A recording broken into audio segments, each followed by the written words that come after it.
En nuestro programa anterior estuvimos hablando de lo que se mencionaba en el capítulo 13 de Isaías en cuanto a la carga concerniente a Babilonia.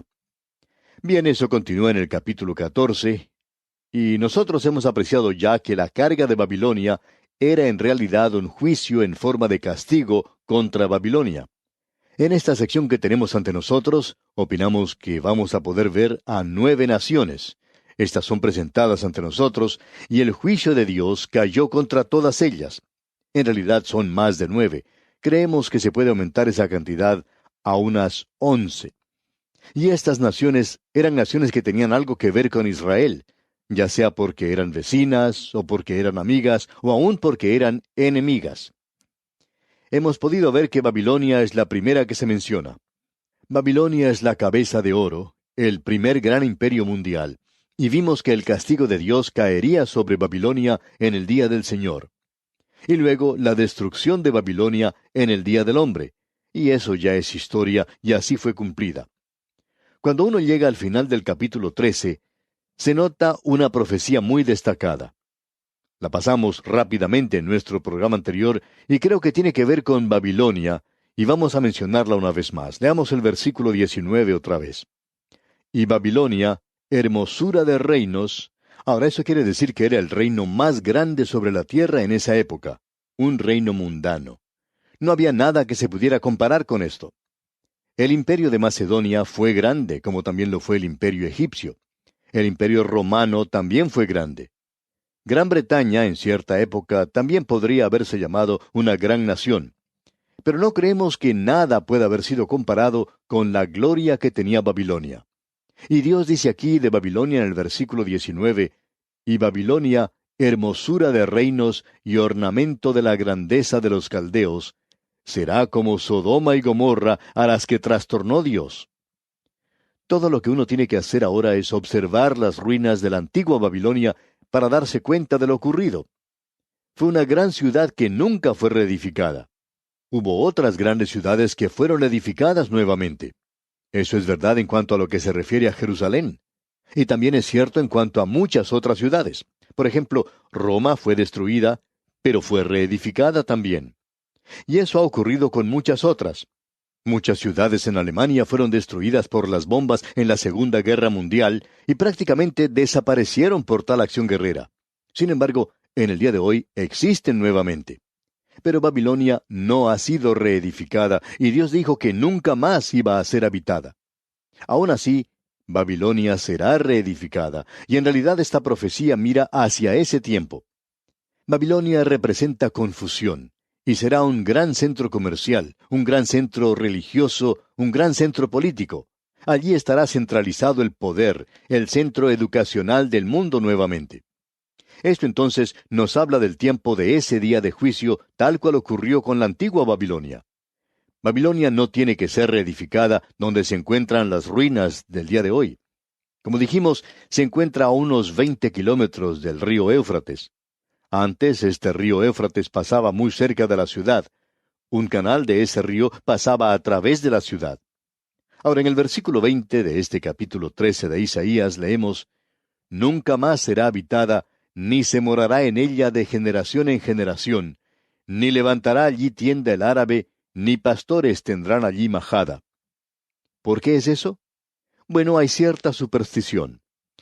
Hace algún tiempo, unos arqueólogos estaban realizando excavaciones en las ruinas de Babilonia y dijeron que nunca pudieron convencer a los árabes que permanecieran en un campamento al lado de las ruinas. Todos ellos salieron y permanecieron fuera de ese lugar. Uno puede decir, bueno, eso es superstición. Sin embargo, eso es lo que hicieron esos hombres. Lo interesante, amigo oyente, es que Dios dijo que ellos ni siquiera levantarían sus tiendas allí. Esta es una profecía muy interesante, ¿no le parece? Ahora el versículo 21 dice, «Sino que dormirán allí las fieras del desierto, y sus casas se llenarán de hurones. Allí habitarán avestruces, y allí saltarán las cabras salvajes». Aquí tenemos una expresión interesante que nos llama la atención. La palabra traducida como cabra también puede ser traducida como fauno, diablo, demonio. Si usted quiere saltar o bailar con los demonios, pues ese es el lugar que usted tiene que visitar. En California, en los Estados Unidos, existe un lugar donde se le rinde culto a Satanás. Cierto joven que pertenece a esa iglesia, si la pudiéramos llamar así, mencionó que los demonios eran algo real y verdadero, y que él los adoraba.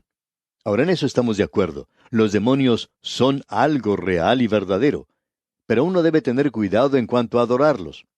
Si uno quiere bailar con los demonios, lo único que tiene que hacer es ir a visitar ese lugar, ya que ellos se encuentran allí en las ruinas de Babilonia.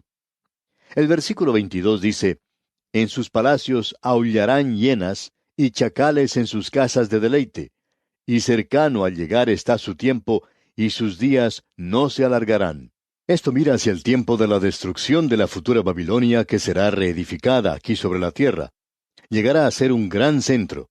Opinamos que allí se encontrará el hombre de pecado, aquel a quien llamamos el anticristo, el que finalmente reinará en ese lugar.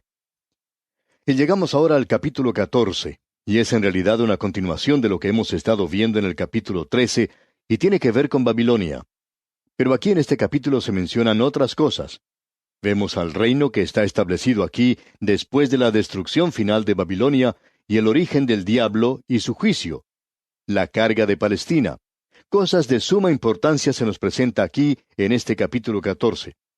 El origen del diablo, su juicio y su castigo final, cuando él es echado de esta tierra. Ese es el tema que tenemos en esta sección. Tenemos aquí situaciones locales y nacionales que son una expresión de estos temas de interés mundial y eterno. En este capítulo 14 se observa a las naciones y los problemas de la vida a través de un telescopio, en lugar de observarlas a través de un microscopio. El capítulo comienza con un tema de gozo, a causa del juicio final de Babilonia.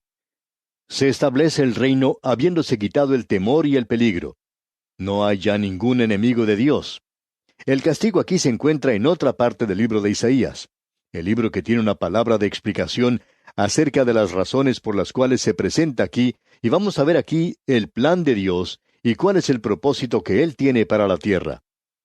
Usted puede notar que este capítulo es en realidad una mezcla de luz y tinieblas.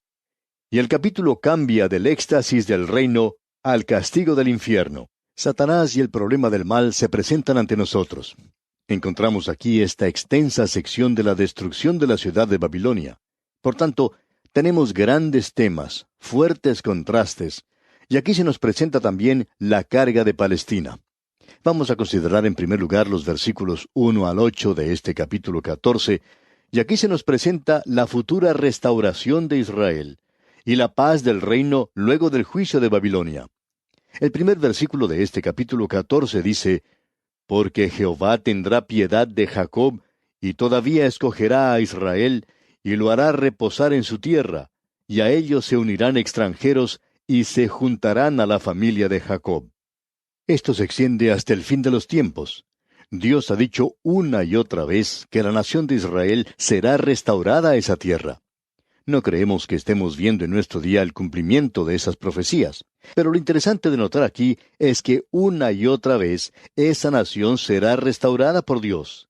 Y cuando Él lo haga, ya no habrá para ellos ninguna clase de problemas con el resto del mundo. De eso estamos seguros. No habrá necesidad de buscar apoyo en otras naciones o en las Naciones Unidas. El Señor Jesucristo reinará allí. Hay muchas personas que hablan hoy acerca de creer en la inspiración total, verbal de las Sagradas Escrituras, y no dejan pasar un momento sin expresar esa opinión. Sin embargo, cuando llegan a un pasaje como este, dan media vuelta y dicen que no quiere decir lo que dice. Amigo oyente, hay más de una forma de negar la inspiración de las Escrituras.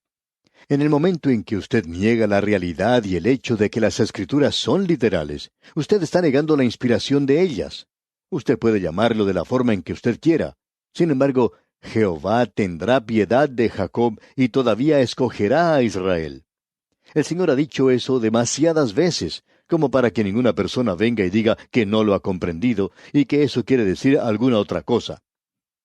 Luego en el versículo 12 nos dice, Y los tomarán los pueblos y los traerán a su lugar, y la casa de Israel los poseerá por siervos y criadas en la tierra de Jehová. Y cautivarán a los que los cautivaron, y señorearán sobre los que los oprimieron. Esto no ha sido cumplido. Los pueblos aquí son los gentiles, y ellos los devolverán a la tierra de Palestina, pero aún no han resuelto ese final mencionado. Ellos han sido un estorbo para los israelitas. Gran Bretaña tenía control de la tierra y les prohibía a los judíos que regresaran a ella, aún después de la Segunda Guerra Mundial. Sin embargo, ellos regresaron porque tenían que ir a algún lugar. Y es un relato de mucho sufrimiento de cómo multitudes de ellos regresaron a esa tierra. Y hay otras naciones que hoy están estorbando el progreso de esta nación hebrea. Los judíos, a través de todo el mundo, están interesados en lo que ocurre en su tierra. Están ayudando a sus hermanos que se encuentran en esa nación, pero los gentiles no lo están haciendo. Por tanto, suponemos que esto no es el cumplimiento de las Escrituras.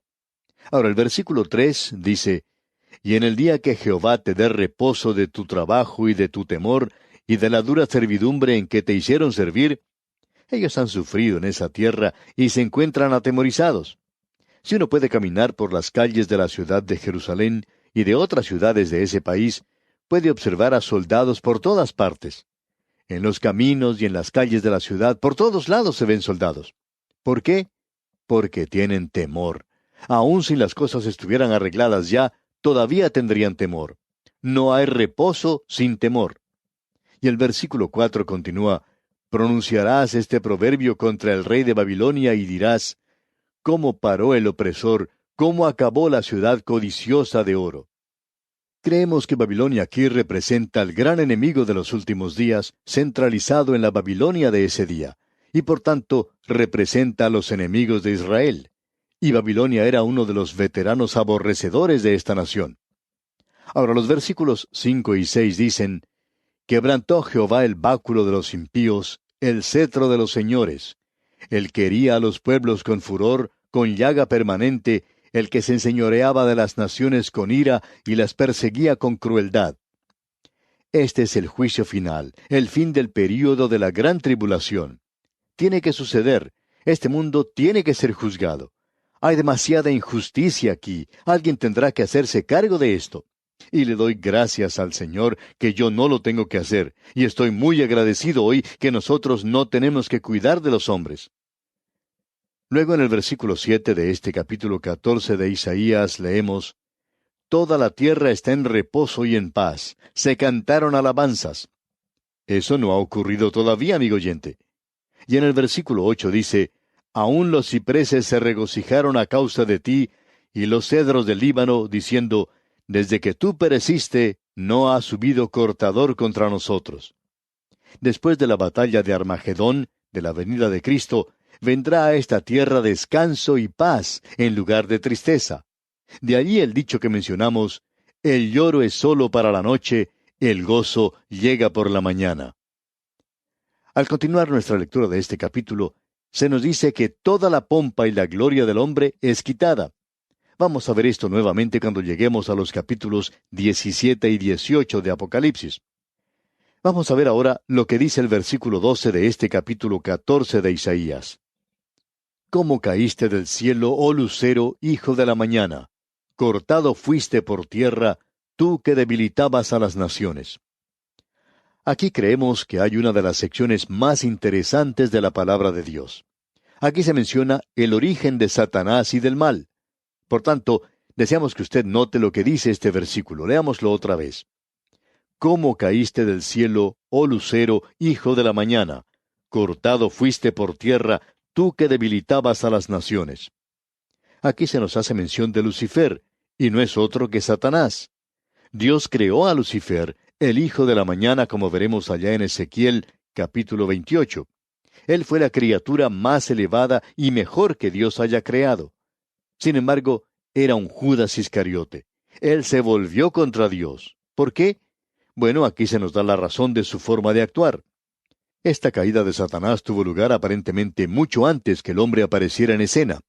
El Señor Jesucristo dice en el Evangelio según San Lucas, capítulo 10, versículo 18, «Yo veía a Satanás caer del cielo como un rayo». Él pudo ver esa primera caída. Y se nos dice en la primera carta del apóstol Juan, capítulo 3, versículo 8, «El que practica el pecado es del diablo, porque el diablo peca desde el principio. Para esto apareció el Hijo de Dios, para deshacer las obras del diablo. En el libro de Apocalipsis se nos cuenta de una guerra en el cielo. En el capítulo 12, versículos 7 al 9 leemos: Miguel y sus ángeles luchaban contra el dragón, ese es Satanás, y luchaban el dragón y sus ángeles, pero no prevalecieron, ni se halló ya lugar para ellos en el cielo. Y fue lanzado fuera el gran dragón, la serpiente antigua, que se llama Diablo y Satanás, el cual engaña al mundo entero. Fue arrojado a la tierra, y sus ángeles fueron arrojados con él. Él es el engañador. Aquí tenemos entonces un cuadro del comienzo mismo de esta criatura. ¿Cuál fue el pecado de esta criatura creada superior a cualquier otra? ¿Y qué es pecado? No estamos hablando filosóficamente o de una manera teológica, pero me pregunto, ¿qué es pecado? Bueno, leamos los versículos 13 y 14 de este capítulo 14 de Isaías. Tú que decías en tu corazón, subiré al cielo. En lo alto, junto a las estrellas de Dios, levantaré mi trono, y en el monte del testimonio me sentaré, a los lados del norte. Sobre las alturas de las nubes subiré, y seré semejante al Altísimo. Esto es lo que Lucifer quería hacer. Entonces, ¿qué es el pecado? Él estaba colocando su voluntad por encima de la voluntad de Dios. Aquí tenemos el pecado en embrión. Esta es la evolución del mal. No existe ninguna evolución del hombre, pero sí existe una evolución del pecado. Comenzó por medio de una criatura creada por Dios, quien puso su voluntad contra la voluntad del mismo Dios. Como agente moral libre, a la criatura se le debe permitir hacer esto. No tiene sentido hablar acerca de una criatura que tiene una libre voluntad moral y que puede hacer lo que quiera, pero que hay un área en la cual no puede actuar. Esta criatura que se menciona aquí podía actuar en cualquier área. Y este es el pecado original del hombre. Aquí es donde todo comenzó. Todos nosotros nos descarriamos como ovejas, cada cual se apartó por su camino. Mas Jehová cargó en él el pecado de todos nosotros, nos dice Isaías mismo allá en el capítulo 53, versículo 6. Bueno, ¿por qué es pecado el asesinato? ¿Porque Dios lo dice? No, sino porque es contrario a la voluntad y al carácter de Dios. Todo aquello, amigo oyente, todo aquello que es contrario al carácter y a la voluntad de Dios es pecado, y no importa lo que sea. Aun puede ser el ir a la iglesia. Opinamos que algunas personas desagradan a Dios cuando van a la iglesia, y uno puede hacer eso. El problema surge cuando la criatura pone su propia voluntad contra la voluntad de Dios. Imagínese usted a este hombrecito aquí en la tierra, una criatura muy orgullosa, el hombre. Y este hombrecito le dice a Dios, yo no lo voy a hacer las cosas como yo quiero. Y eso es exactamente lo que el hombre está diciendo hoy. Queremos libertad, queremos hacer las cosas a nuestra propia manera. Amigo oyente, usted no lo va a hacer a su manera porque la voluntad de Dios prevalecerá finalmente. Por tanto, la oración de todos los que pertenecemos a Dios debería ser, hágase tu voluntad como en el cielo, así también en la tierra. La voluntad de Dios prevalecerá al final. Cualquier cosa que sea contraria a su voluntad es pecado y no interesa qué cosa sea. Esta sección que hemos estudiado hoy ha sido, por cierto, muy interesante. Lamentablemente ya se nos ha acabado el tiempo para nuestro programa de hoy, así es que tendremos que detenernos aquí para continuar, Dios mediante, en nuestro próximo estudio. Pero ¿qué es lo que Dios va a hacer en cuanto a este hecho mencionado aquí, cuando esta pequeña criatura pone su propia voluntad contra la voluntad de Dios? Ahora, en el caso de Satanás, no era solamente una pequeña criatura, sino que era la mejor criatura, la más elevada que Dios había creado. Bueno, amigo oyente, le invitamos entonces a sintonizarnos en nuestro próximo programa, porque vamos a ver precisamente esta parte. Mientras tanto, le sugerimos que usted se lea el resto de este capítulo 14 para que se familiarice con su contenido. Será pues, hasta entonces, que las incontables bendiciones del Señor enriquezcan su vida en gran manera, es nuestra ferviente oración.